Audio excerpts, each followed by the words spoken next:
Some messages of Srima to her devotees.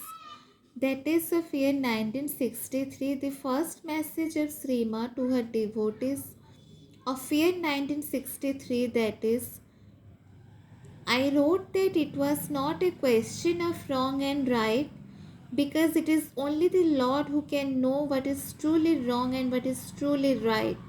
Upon this earth, each being and especially each ego is convinced that it is right and takes its desires for the truth.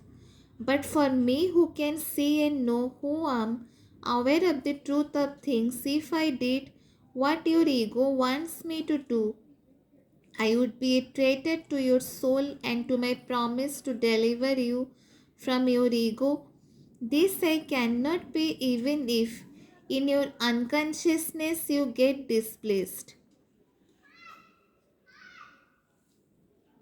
Then one message of Srima to her devotees of year 1963, that is of 27 May.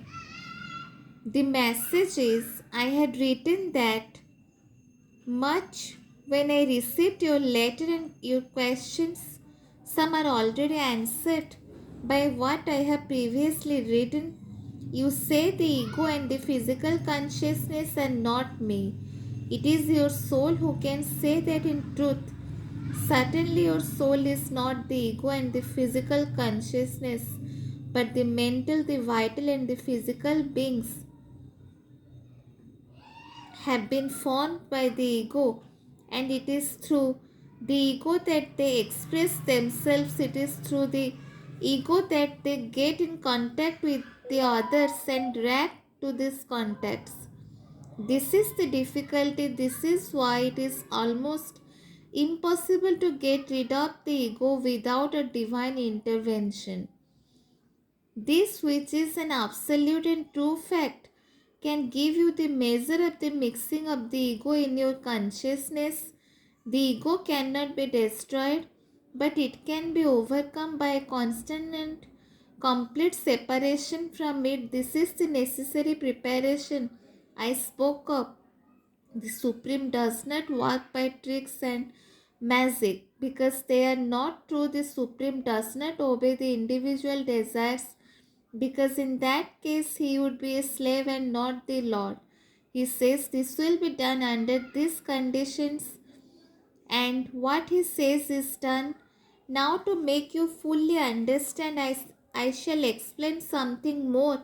All the elements of the human consciousness which gather and organize themselves around the soul, formed through thousands of lives, the psychic being. This psychic being, when well constituted, becomes the conscious intermediary between the soul and the mental, vital, and physical beings.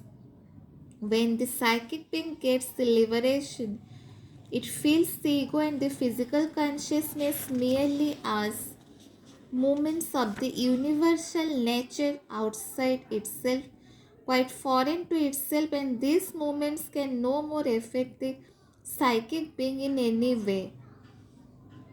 Thank you.